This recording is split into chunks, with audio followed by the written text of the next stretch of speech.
So our second day of 10.5, just going to go over a couple of review examples. Math humor. What 3D figure can cure strep throat? A penicillin. Nice.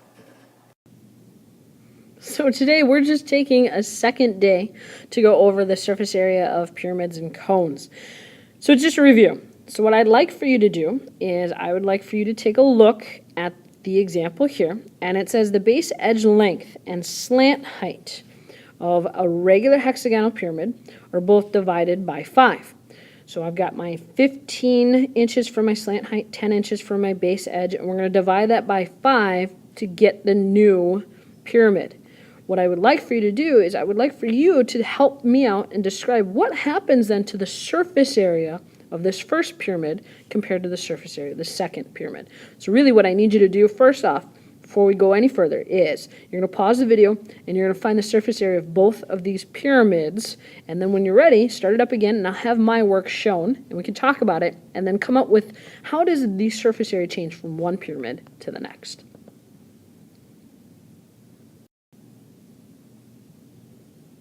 All right, now, so let's go ahead and take a look at the surface area of each. Let's start off with the larger pyramid. So I have surface area of pyramid is 1/2 perimeter times the slant height plus the area of the base. The perimeter, so I have a half perimeter, 6 sides, each 10 units long, so we're going to say it's 60 for my perimeter, and my slant height was 15, not a problem. It's this capital B here, this area of the base that can throw you off a little bit, but it is a hexagon, and remember when we're talking about a hexagon, to find the area, it's 1/2 the apothem times my perimeter. The apothem, to get the apothem on a hexagon, you take half of the base, so it's 5, and then you always multiply by square root of 3. So my apothem is 5 square roots of 3. My perimeter was 60. Multiplying it, I get the base is 150 square roots of 3 for its area. If I plug all of that in my calculator, I'm going to get 709.8 inches squared. So that's what I get for the surface area of the first pyramid. If I'm going to do it again, I'm going to get the surface area for the second pyramid. Now on the second pyramid, I've got surface area 1/2 perimeter times the slant height plus the area of the base. My perimeter, I've got 6 sides, they're each 2, so my perimeter is going to be 12. So 1/2 times 12 times the slant height of 3. And for the area of the base, I do the 1/2 the apothem times the perimeter. In this case, if I have 2 for my base, that means this little guy is going to be a 1. So to get the apothem, I multiply by square root of 3. So I get square root of 3 for my apothem. My perimeter is 12. I multiply that through. I get my area for my base is 6 square roots of 3.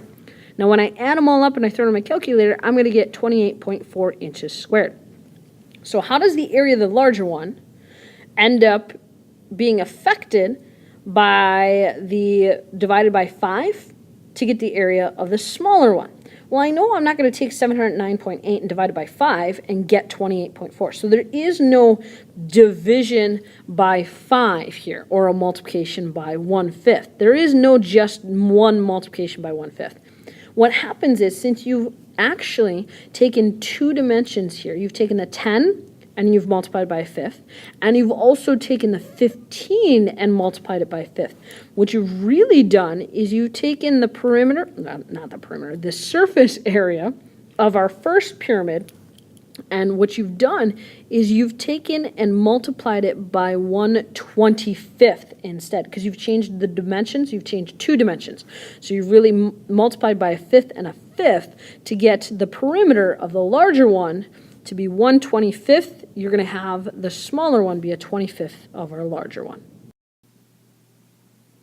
Now for our second problem, we have a composite figure. And what we've done is we've actually taken 2 cones and we put them together end to end, or base to base. And what we're asking you to do is we're asking you to find the surface area of the composite figure.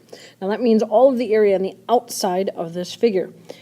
Now if you really think about this, the surface area of this composite figure is going to be made up of the lateral area of this cone and the lateral area of this cone, because the bases don't get included because they're touching each other and they're on the inside of this figure, and I only want the surface area on the outside of this figure.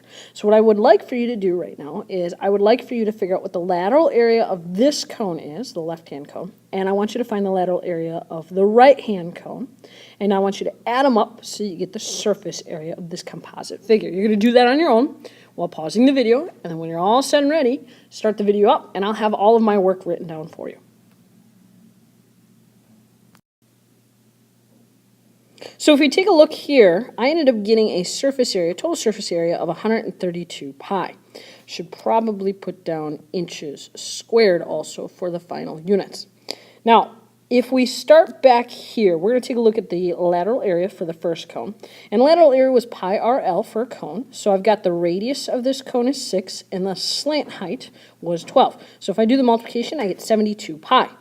For the other lateral area for this cone, we had pi RL again. The radius was still 6, but in this instance, we didn't have the slant height for this cone. You had to actually solve for it. So when you look at this, you have a right triangle. The height of this cone is 8. The radius was 6. So if you do the Pythagorean theorem, or if you know what your Pythagorean triples are, you would realize that your slant height was 10. So we did the multiplication, we got 60 pi, and all we had to do was take those two and add them up to get our surface area for the composite figure. Make sure if you have any questions, you ask your teacher in class tomorrow, and have a great night.